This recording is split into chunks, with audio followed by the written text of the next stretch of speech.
بسم الله الرحمن الرحيم. الحمد لله رب العالمين وصلى الله وسلم وبارك على نبينا محمد وعلى آله وصحبه أجمعين. أما بعد ہم لوگ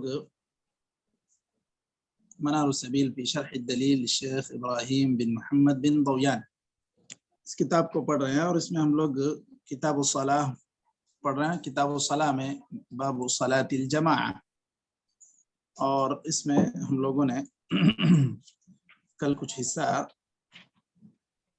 اس کا پڑھ لیا تھا، اور آج جہاں سے شروع کرنا ہے وہ عطف ہے وسجود السہو، اصل میں وَيَتَحَمَّلُ الْإِمَامُ اس پر عطف ہے۔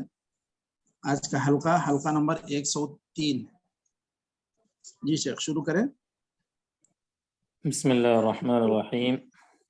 جی، یا تو وہ جملہ جو دلیل الطالب کا جو جملہ ہے جلی حرفوں میں، اس کو ملا کے یہاں پڑھیے وَيَتَحَمَّلُ الْإِمَامُ عَنِ الْمَأْمُومِ سُجُودَ السَّهْوِ، ایسا سمجھ گئے؟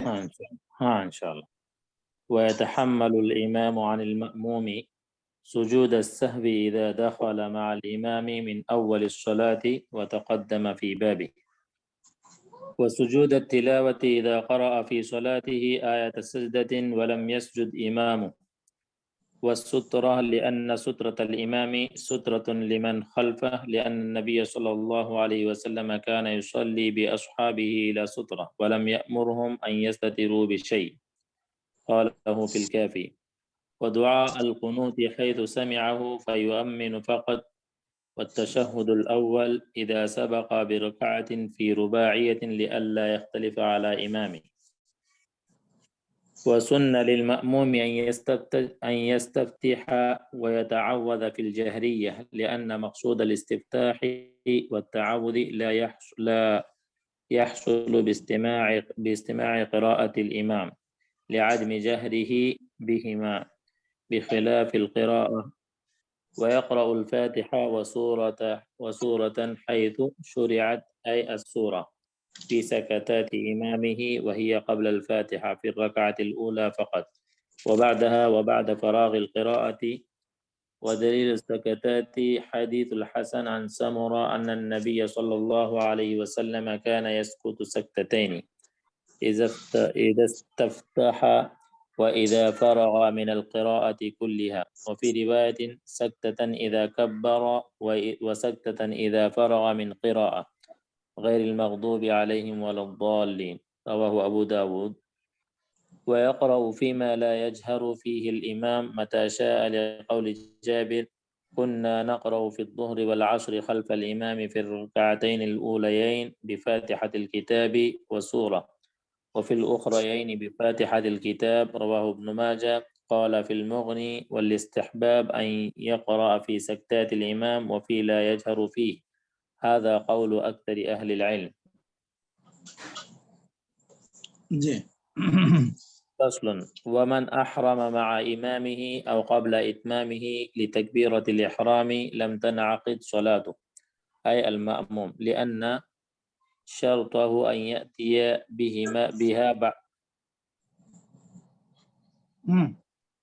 يأتي بها بعد إمامه وقد فاته، ولأنه تم بمن لم تنعقد صلاته.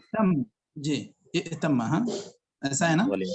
جی، ولأنه تم یعنی ولأنه اتم بمن لم تنعقد صلاته. جی والأولى للمأموم أن يشرع في أفعال الصلاة بعد إمامه، لحديث: إنما جعل الإمام ليؤتم به، فإذا كبر فكبروا، وإذا ركع فاركعوا، وإذا قال سمع الله لمن حمد فقولوا ربنا ولك الحمد، وإذا سجد فاسجدوا، متفق عليه. والفاء للتعقيب، وقال في حديث أبي موسى: فإن الإمام يركع قبلكم ويرفع قبلكم، رواه مسلم. فإن وافقه فيها أو في السلام كره لمخالفة السنة، ولم تفسد صلاته، لأنه اجتمع معه في الركن، قاله في الكافي. وإن سبقه اسی کا یہ جی چل یہاں رہا ہے تک، نا. ہاں ٹھیک ہے پڑھیے. وَإِن سَبَقَهُ حَرُمَ جی حرم حرم، ایسے ہے نا.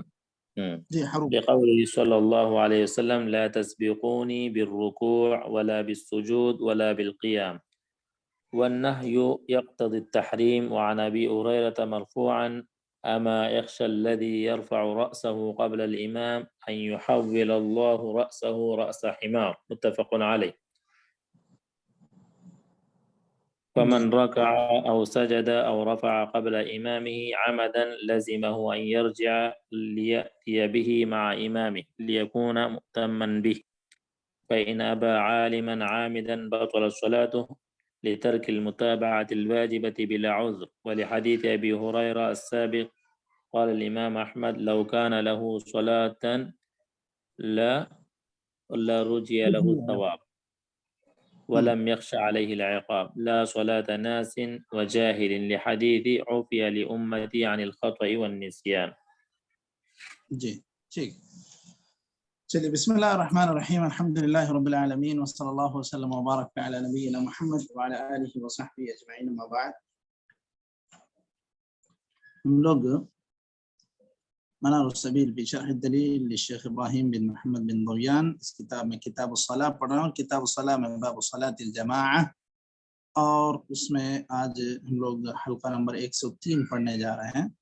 یہاں پر اس سے پہلے جو مسئلہ تھا کہ امام اپنے ماموم کی طرف سے کیا چیزوں کو متحمل ہو سکتا ہے، یعنی وہ چیز اگر ماموم نہ بھی کرے تو چل جائے گا، ایسی کون سی چیز ہے یا ایسی کون سی بات ہے. تو ایک تو اوپر جو انہوں نے ذکر کیا کہ امام ماموم کی طرف سے قرات کا متحمل ہوگا. اب قرات کی دو قسمیں ہیں، قرات واجبہ ہے اور ایک قرات مسنونہ ہے. قرات واجبہ کیا ہے مشائخ؟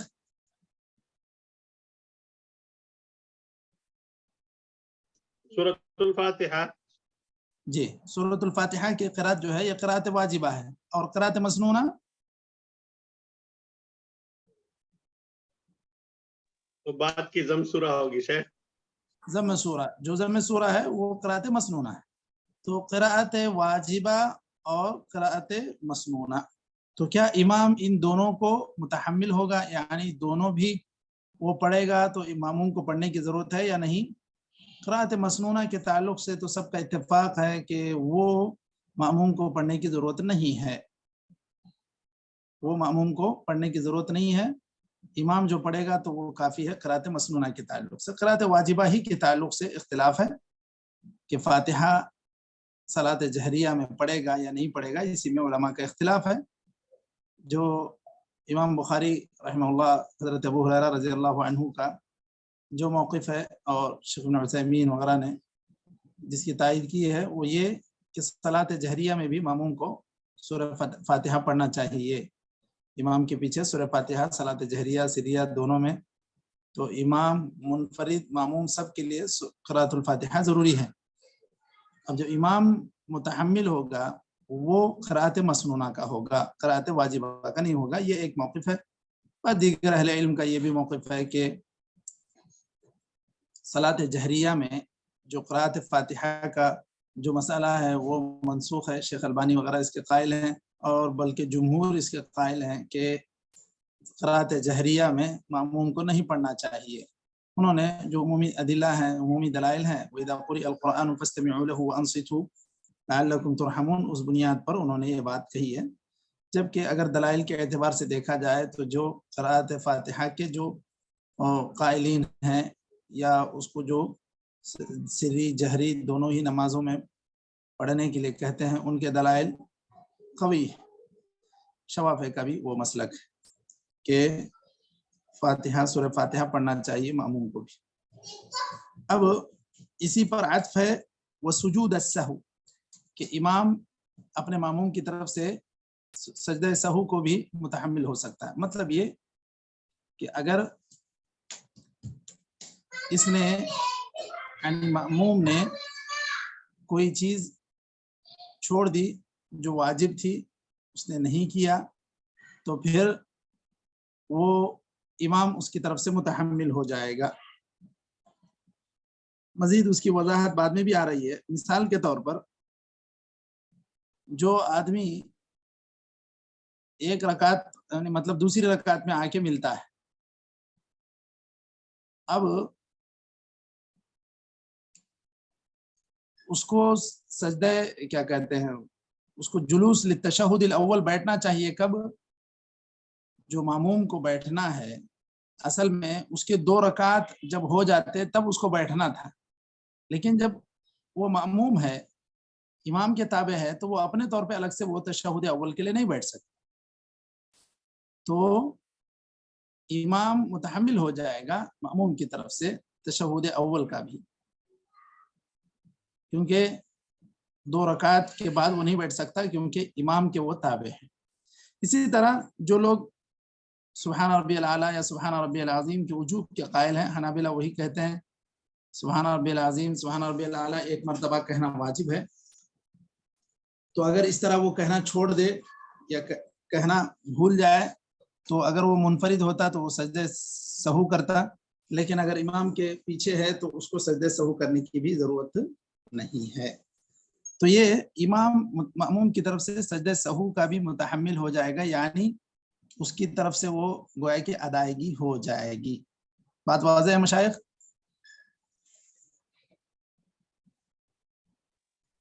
جی جی جی شیخ. چلیے, وہ سجود التلاوہ, اور سجدہ تلاوت بھی اگر اس نے کوئی نماز مثلا مان لیں سری نماز میں اس نے کوئی سورت پڑھی, سورۃ العلق پڑھ لی مأموم نے, تو اب اس کو سجدہ کرنا تھا, وہ سجدہ نہیں کیا,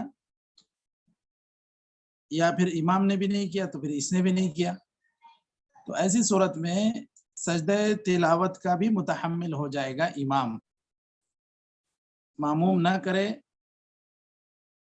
تو کوئی بات نہیں کیونکہ وہ امام کے تابع ہیں, یہ بات وہ کہنا چاہ رہے ہیں. اسی طرح سترہ الگ سے ماموم کو رکھنے کی ضرورت نہیں ہے.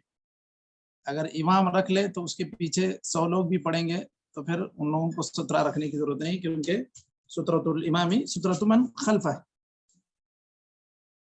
لأن النبي صلى الله عليه وسلم كان يصلي بأصحابه إلى سترة ولم يأمرهم أن يستتروا بشيء.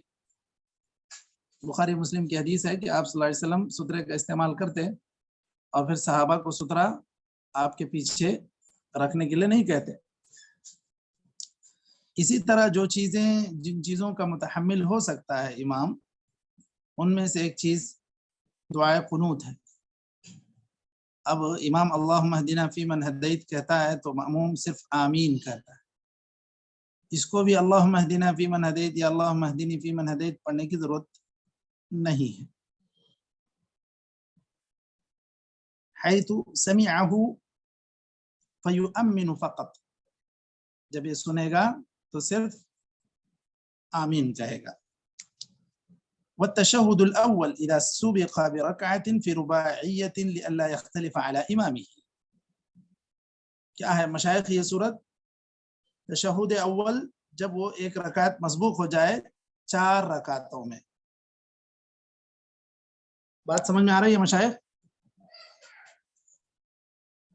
کیا ہے اس کی صورت سمجھ میں آ رہی ہے؟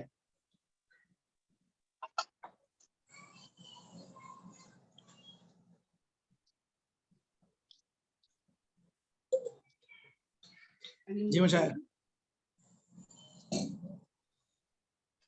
وہ جو مأموم داخل ہوا تھا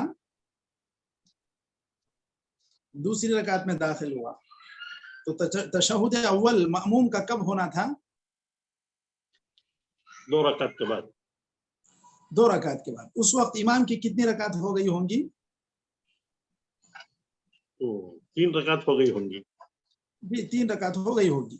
تو پھر ایسی صورت میں جب امام کی 3 رکعت ہوگی تو امام تو نہیں کرے گا تشہد اول, کیونکہ وہ 2 رکعت میں کیا ہے.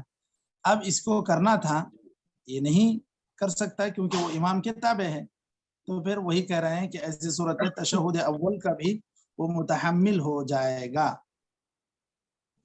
بات یہ تو واضح ایک ہو رہی رکعت میں ہے؟ تو کر لیا تھا شیخ. ایک رکعت ملی تو امام کی دوسری رکعت چلنے کرتی تو وہ تشہد تو اس کو ملی نا. وہ تشہد تو اس کو ملا لیکن وہ اس کا موقع تو نہیں ہے نا. جی جی جی اس کا تو تشہد اول کا موقع اصل میں کب ہے؟ 2 رکعت کے بعد ہے. 2 رکعت کے بعد ہے. لیکن یہاں پر 2 رکعت ابھی اس کے ہوئے ہی نہیں تھے. تو جی وہ جی جی جی کہنے کا مطلب ہے کہ اگر امام کے تابع ہے تو اس صورت میں اس کے تشہد اول کو بھی وہ متحمل ہو جائے گا. جی جی اس کے بعد وسن للمأموم ان يستفتح ويتعوذ في الجهرية. یہ کہہ رہے ہیں کہ مأموم کے لیے ضروری ہے یا سنت ہے مستحب ہے کہ وہ دعا استفتاح پڑھے یعنی سبحانک اللہم بحمدک یا پھر جو ہے اللہم باعث بینی پڑھے. پھر ويتعوذ في الجهرية اعوذ باللہ من الشیطان الرجیم پڑھے. لأن مقصود الاستفتاح والتعوذ لا يحصل باستماع قراءة الإمام لعدم جهره بهما بخلاف القراءة. یہ کہہ رہے ہیں کہ جب تک یہ امام خود بھی اعوذ باللہ من الشیطان الرجیم پڑھ لے یا دعا استفتاح پڑھ لے اس وقت تو قرات تو نہیں ہوتی رہتی ہے. تو اس وقت تو اس کو پڑھ لینا چاہیے کیونکہ ابھی قرات شروع نہیں ہوئی ہے. اللہ تعالیٰ کا جو حکم ہے وَإِذَا قُرِئَ الْقُرْآنُ فَاسْتَمِعُوا لَهُ وَأَنصِتُوا. قرآن پڑھا جائے تو اس وقت اس کو خاموش رہنا ہے. ورنہ ابھی قرآن جب نہیں پڑھا جائے گا تو اس وقت تو خاموش رہنے کی ضرورت نہیں ہے. اس وقت وہ دعائے استفتاح وغیرہ پڑھ سکتا ہے. یہ کہہ رہے ہیں. ٹھیک ہے مشائخ؟ جی جی جی جی سر. ٹھیک ہے. وَيَقْرَأُ الْفَاتِحَةَ وَسُورَةً حَيْثُ شُرِعَتْ. یہ سورہ فاتحہ بھی پڑھے گا اور ایک سورہ جہاں پر مشروع ہے. اب حیث شریعت کیا کہہ رہے ہیں یہ دیکھیے. فی سکتات امامہ وہی قبل الفاتحہ فی الرکعۃ الاولی فقط. اچھا فی سکتات امامہ حیث شریعت مطلب یہ کہتے ہیں کہ جب امام قرآن پڑھ رہا ہو اس وقت ماموم کو خاموش رہنا چاہیے. لیکن جو کسی آیت پر وقفہ کر کے وہ رک جائے تو امام کا جو سکتہ ہے یہاں تو قرآن نہیں پڑھا جا رہا ہے. اس بنیاد پر یہ کہتے ہیں کہ یہاں مشروع ہے اس کے لیے قرات پڑھنا یا قرات الفاتحہ پڑھنا. وہی قبل الفاتحہ اس کی ضمیر دعائے استفتاح کی طرف.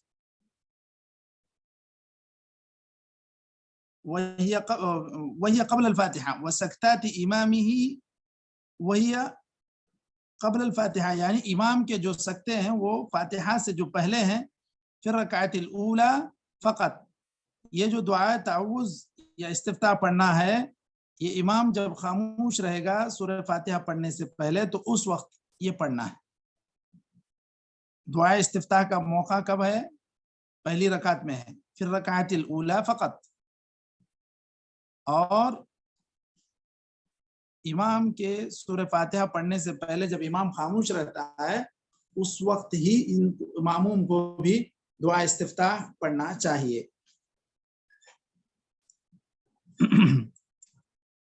وبعد فراغ القراءة. اچھا جو سورہ فاتحہ پڑھنے کی بات ہے امام سورہ فاتحہ پڑھ لے اس کے بعد وبعد فراغ القراءة یا پھر قراءت پڑھ کے بھی وہ خاموش رہے تب بھی. بہرکیف یہ کہنا چاہ رہے ہیں کہ امام کے سکتے میں پڑھنا چاہیے چاہے وہ اثناء قراءہ ہو یا سورہ فاتحہ پڑھنے سے پہلے کا جو سکتہ ہے اس میں ہو دعا استفتاح کے لیے. اب یا تو اگر اس کو کسی کو موقع ہی نہیں ملا وہ سورہ فاتحہ ہی پڑھنا چاہ رہا ہے وہ امام پوری قرات پڑھ کے فارغ ہو کے خاموش ہو تب بھی جو ہے وہ فاتحہ پڑھ سکتا ہے. یہ کہنا چاہ رہے ہیں. چلیے وہ دلیل السکتات یہ جو سکتات کی بات کہہ رہے ہیں اس کے لیے دلیل دے رہے ہیں. دیکھیے حدیث الحسن عن سمرہ ان النبی صلی اللہ علیہ وسلم كان يسكت سکتتين اذا استفتح وإذا فرغ من القراءة كلها، وفي رواية سكتة إذا كبر وسكتة إذا فرغ من قراءة غير المغضوب عليهم ولا الضالين.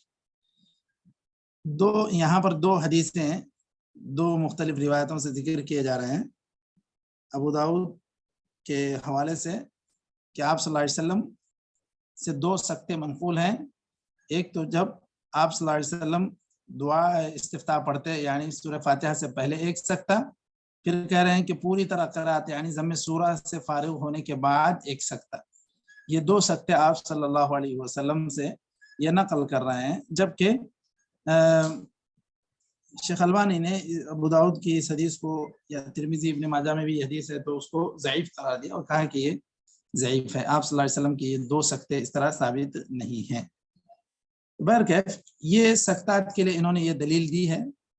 اس کے علاوہ بھی جن لوگوں نے دلیل دی ہے تو وَإِذَا قُرِئَ الْقُرْآنُ فَاسْتَمِعُوا لَهُ وَأَنصِتُوا، اس بنیاد پر بھی ان لوگوں نے یہ کہا کہ جب امام قرات نہیں کرتا ہے، خاموش رہتا ہے، تو اس وقت تو پڑھنا منع نہیں. ٹھیک ہے، اگر یہ سکتات کی دلیل حدیث صحیح نہیں ہے تو قرات کے لیے جو دلیل بن سکتی ہے وہ اللہ تعالیٰ کا یہ قول وَإِذَا قُرِئَ الْقُرْآنُ فَاسْتَمِعُوا لَهُ وَأَنصِتُوا، جب قرآن پڑھا جا رہا ہے تو اس وقت خاموشی مطلوب ہے. جب قرآن نہیں پڑھا جا رہا ہے، امام خاموش ہے، اس وقت آپ پڑھ سکتے ہیں، یہ کہنا مطلوب ہے. چلیے اس کے بعد وَيَقْرَأُ فِي مَا لَا يَجْهَرُ فِيهِ مَتَى شَاءَ. یہاں پر دیکھیے اب یہ مؤلف کا اشارہ کس جانب ہے مشائخ؟ وَيَقْرَأُ فِي مَا لَا يَجْهَرُ فِيهِ مَتَى شَاءَ. کیا ہے بات سمجھ میں آ رہی ہے ان کی؟ جو منار السبیل کے جو مؤلف ہیں وہ کہہ رہے ہیں، یہ جو دلیل الطالب کے جو مؤلف ہیں شیخ مرعی بن یوسف الکرمی، ان کی یہ جو عبارت ہے وَيَقْرَأُ فِي مَا لَا يَجْهَرُ فِيهِ مَتَى شَاءَ، اس سے کیا بتلانا مقصود ہے؟ جو قرات جہر کے ساتھ نہیں ہوتی نا، امام جو نہیں کرتا تو جب چاہے پڑھ سکتے ہو. تو ان کا اشارہ کس جانب ہے؟ مطلب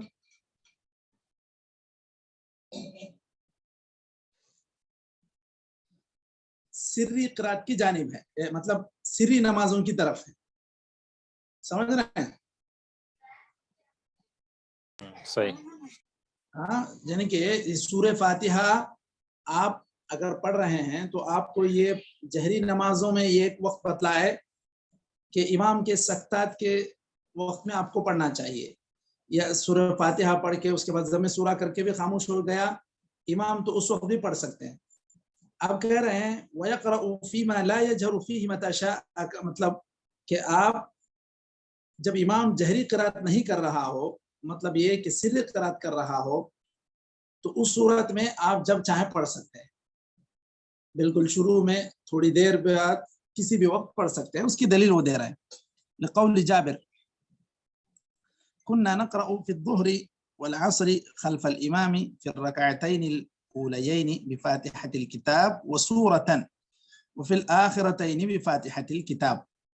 ظہر اور عصر میں یہ حضرت جابر کے حوالے سے یہ بات یہاں پر منقول ہے کہ صحابہ کرام شروع کی 2 رکعتوں میں سورہ فاتحہ بھی پڑھا کرتے تھے اور ساتھ ہی ساتھ ایک ضم سورہ بھی کیا کرتے تھے. اور آخر کی 2 رکعتوں میں عصر میں ظہر میں صرف سورہ فاتحہ پڑھا کرتے تھے.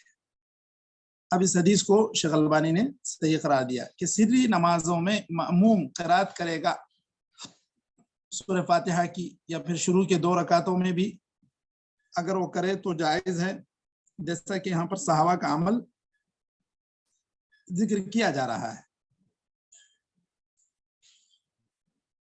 قال في المغني والاستحباب أن يقرأ في سكتات الإمام وفيما لا يجهر فيه. هذا قول أكثر أهل العلم.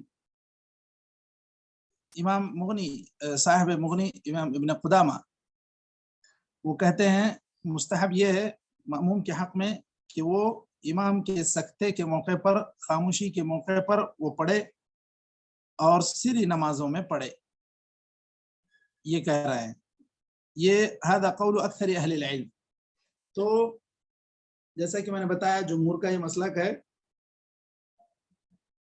یہی بات مغنی صاحب ابن قدامہ یہ کہہ رہے ہیں، اور اسی بات کو صاحب منار السبیل نے ذکر کیا ہے کہ جہری نمازوں میں آپ امام کے سکتات میں پڑھیں، سری نمازوں میں کبھی بھی پڑھ سکتے ہیں.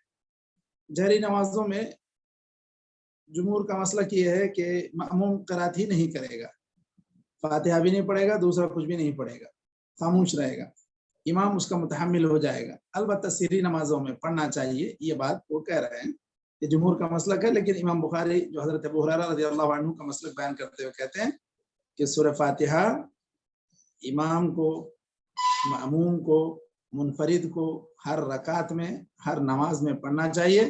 دلیل کیا ہے؟ لا صلاۃ لمن لم یقرأ بفاتحۃ الکتاب. اس کے علاوہ بھی جو حدیث ہیں فہی خداج یا خداج کہہ لیں، تو اس کے علاوہ بھی جو حدیث ہے کہ نبی کریم صلی اللہ علیہ وسلم کو ایک مرتبہ پڑھنے میں دشواری ہوئی، آپ صلی اللہ علیہ وسلم نے یہ جو واقعہ ہے کہ آپ صلی اللہ علیہ وسلم کو پڑھنے میں دشواری ہوئی، یہ صلاۃ الصبح کا ہے، یعنی جہری نماز کا ہی ہے. تو آپ صلی اللہ علیہ وسلم نے سلام پھیرنے کے بعد پوچھا کہ کیا تم لوگ کچھ پڑھتے ہو؟ صحابہ نے کہا ہاں پڑھتے ہیں. تو آپ صلی اللہ علیہ وسلم نے کہا لا تفعلوا الا بأم الکتاب، جو الفاظ اس سے بدل کر بھی ہو سکتے ہیں کہ تم سوائے سورہ فاتحہ کے اور کچھ مت پڑھو. تو آپ صلی اللہ علیہ وسلم نے سورہ فاتحہ پڑھنے کی اجازت دی تھی. اسی بنیاد پر یہ جو امام بخاری کا مسلک ہے یا پھر شیخ ابن عثیمین وغیرہ نے بھی کہا ہے کہ ہر رکعت میں، ہر نماز میں امام کو، مأموم کو، منفرد کو، سب کو سورہ فاتحہ پڑھنا چاہیے، چاہے سری ہو چاہے جہری ہو. جبکہ جمہور کہتے ہیں کہ صرف سری میں پڑھنا چاہیے. اب یہ جو دونوں کے درمیان ایک صورت یہ بھی ذکر کیے ہیں صاحب مغنی کہ جہری نمازوں میں بھی پڑھ سکتا ہے، بس جب امام خاموش رہے تو اس وقت پڑھے، جب وہ قرات کرتا رہے تو سنے. یہ بات انہوں نے کہی. تو چلیے یہاں تک ہم لوگ رک جاتے ہیں، پھر انشاءاللہ جو نئی فصل ہے وہ ہم لوگ اگلے حلقے میں پڑھتے ہیں. نکتفی بہذا القدر وصلی اللہ وسلم علی نبینا محمد وعلی آلہ وصحبہ اجمعین. السلام علیکم ورحمۃ اللہ.